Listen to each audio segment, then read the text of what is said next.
One of the things that sometimes gets overlooked when people are prepping for competitions is their mental prep. How to prep yourself mentally in order to have the greatest chance of achieving success in your match or your tournament, whatever you're doing. Now, I have 3 things that I do and I try to tell my students to do when they're prepping for competitions mentally. The first and most important one is to not be intimidated by your opponent. If you're preemptively going into a match thinking that you're going to lose, you are almost certainly going to lose. If you think this person is so much better than me that I don't have a chance, well, guess what? You're writing your own reality simply by thinking that going into the match, okay? You're going to go in there and, when your opponent achieves any amount of success, you're going to believe it was inevitable and you're going to accept it and you're going to just get into this defeatist mindset, which is going to lead to your loss. So, don't be intimidated by your opponent, even if you know in practical terms that they're much better than you, okay? Think about it this way.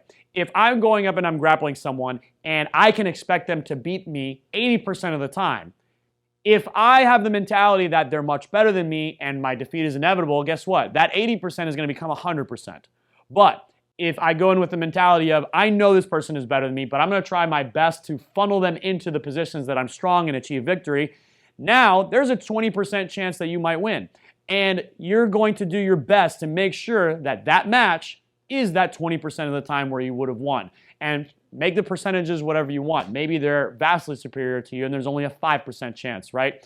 Doesn't matter, okay? Don't turn that 5% into a 0% chance by mentally defeating yourself before you go ahead and grapple.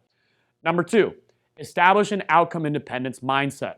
No matter what the outcome of the match is, you need to go in there and you need to try your best, okay?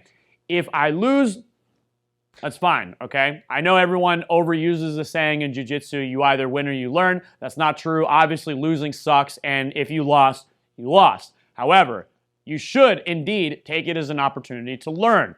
And the mistakes that you make in competition definitely sting a lot more than any mistakes you make in training. I promise you, you're going to hyper-focus on whatever led to your defeat, and you're going to change it, unless you just want to keep losing in the same way, which I don't think anybody does. So, change the things that led to your loss. Analyze your matches in which you lost. Go back in there and fix it. If you win, right, don't become overly confident from your win.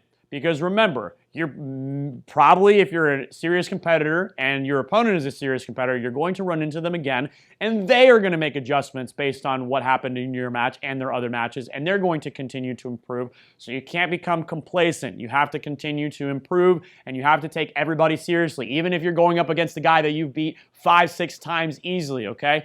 Approach the match with seriousness every time. You don't know what they've been doing. They may have, achieved some technical gains in a certain area that you're weak in, and they'll try to funnel you to that area. And guess what? Even if you're superior to them in every other area of jiu-jitsu, if they funnel you to where they're strong, they have a good chance of winning. So take everybody seriously and make sure that you don't defeat yourself by just brushing people off, okay?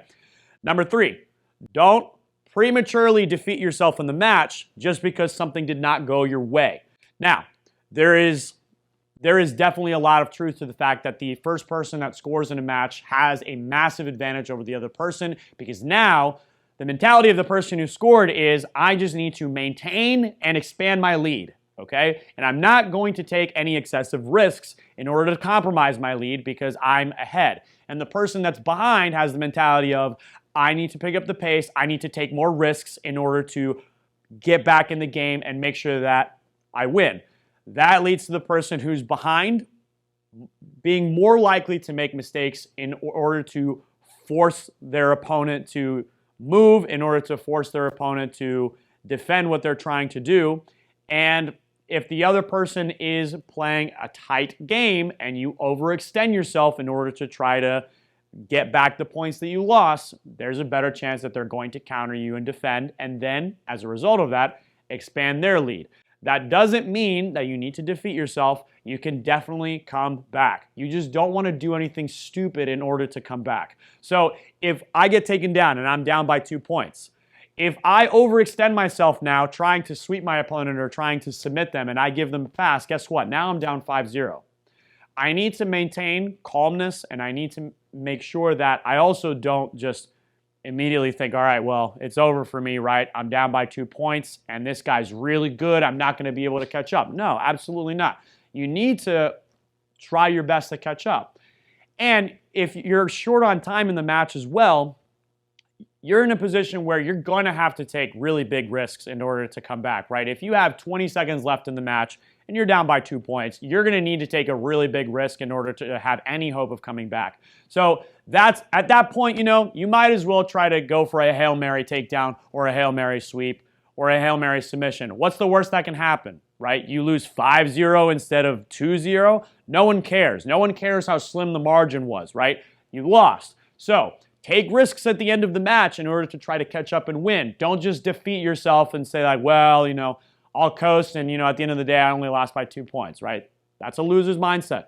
You want to try to win. And if taking an extra risk causes you to lose 5-0 or causes you to get submitted, who cares, right? At the end of the day, you tried your best to win. And guess what? There's a chance that it might pay off. So those are some mental tips that I tell my students when they're going out into competition, right? Don't defeat yourself mentally. Make sure you have a strong mental game. And, make sure you're physically prepping as well. Everybody obviously knows that. Everybody focuses on that. But the mental game is important too.